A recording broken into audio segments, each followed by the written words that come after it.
माँ गंगा के किनारे अवस्थित भगवान राम शिक्षा श्री पर बने हुए इस महाविद्यालय के मानस कक्ष में हम लोग उपस्थित हैं। यह वही मानस कक्ष है जहाँ पर रामचरितमानस का पाठ होता था। सभी शिक्षक और विद्यार्थी नियमित रूप से इसमें उपस्थित होते थे। अभी हम लोग फेयरवेल के उपलक्ष्य में उपस्थित हैं। माननीय प्राचार्य ने बड़ी अच्छे ढंग से फेयरवेल के संबंध में बताया कि इसका मुख्य उद्देश्य क्या है। हम लोग जो मनोविज्ञान के विद्यार्थी हैं, चाहे मंच पर उपस्थित मनोविज्ञान के शिक्षक हों या इस मानस कक्ष में उपस्थित मनोविज्ञान के विद्यार्थी के रूप में जो अभी फेयरवेल दे रहे हैं, वह सब हम लोग मनोविज्ञान के विद्यार्थी हैं। लेकिन अभी प्राचार्य महोदय के अभिभाषण से ऐसा लगा कि वे बहुत अच्छे मनोवैज्ञानिक हैं।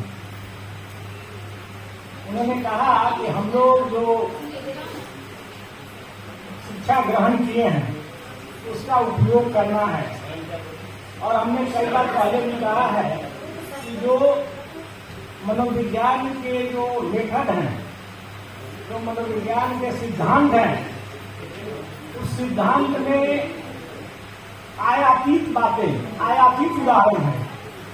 जो विदेशी सरजमी पर उदाहरण है वह है, तो हम लोग उसका उपयोग भारतीय जमीन पर भारतीय संदर्भ में करेंगे। जो मनोवैज्ञानिक नियम सिद्धांत है उसका दैनिक जीवन में उपयोग हम लोग घर, परिवार, परिवेश, वातावरण, ऑफिस में करेंगे। इसका इशारा माननीय प्राचार्य ने कहा। और एक महत्वपूर्ण बात उन्होंने कही कि फेयरवेल का मतलब यह नहीं है कि जो मनोविज्ञान की किताब है, जो नियम सिद्धांत है, उसका अलमारी में बंद करना चाहिए, उसका उपयोग नहीं करना है। तो दैनिक जीवन में उसका उपयोग करना है। उस संदर्भ में हम लोगों को आगे बढ़ना भी है। इसका उपयोग हम लोग आगे बढ़ने में कैसे करेंगे, इस पर कई बार क्लास में भी संबंधित शिक्षक इशारा भी किए हैं। हम लोग क्लिनिकल साइकोलॉजी ज्यादा जो विद्यार्थी प्रसिद्ध है, वो क्लिनिकल साइकोलॉजी लिए हैं विशेष पेपर के रूप में इसी में 4th सेमेस्टर में। तो इसका अधिकतम उपयोग तब होगा जब हम लोग यह जो क्लिनिकल साइकोलॉजी का स्पेशलाइजेशन जो किए, उसके साथ साथ और कुछ जो इस तरह का कोई कोर्स अगर होता है उसको कर लेंगे, तब रोजी रोजगार में सहूलियत होगी, सहयोग मिलेगा। साथ साथ यह केवल क्लिनिकल है और दूसरे क्षेत्र में भी दूसरे प्रकार के भी जो कुछ इस तरह का न्यूट्रिशन या कुछ ढंग का अगर होता है तो चाइल्ड साइकोलॉजी है या कुछ इसका भी हम लोग कोर्स कर लेंगे इस MA के डिग्री के बाद, तो रोजी रोजगार में सहयोग मिलेगा। प्रिंसिपल साहब उसको इशारा कर रहे थे। और कभी भी ज्ञान की किताब बंद नहीं होती है, तो हमको आंखें खुली रखनी है, दिमाग खुला रखना है। गर्मी बहुत है, फिर भी आप लोग आए हैं, किस उद्देश्य से आए? उसका मूल उद्देश्य यह है कि यहाँ जो कुछ भी हम सीखे उसको यह मस्तिष्क में बैठा के जाए कि उसका अधिकतम उपयोग हम भविष्य में करेंगे और उस ज्ञान में और वृद्धि करते जाएंगे, उसमें अवरोध नहीं करेंगे। इस मानस कक्ष में हम लोग यह संकल्प लें कि आज के बाद से रोजी रोजगार के दिशा में,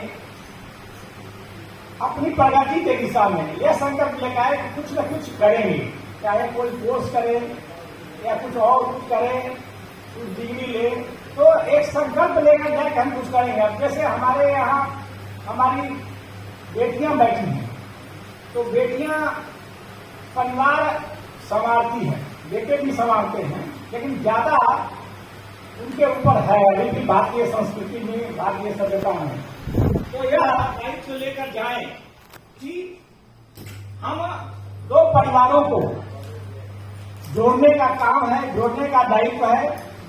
तो हम लोग मनोविज्ञान का भरपूर सहयोग एक माता के रूप में, एक बहन के रूप में, एक बहू के रूप में, एक देवी के रूप में, एक शक्ति के रूप में, एक सुशोषित समाज का निर्माण करने में सहयोग करेंगे, संकल्प लें और उस संकल्प को पूरा करने की दिशा में आगे बढ़े। धन्यवाद।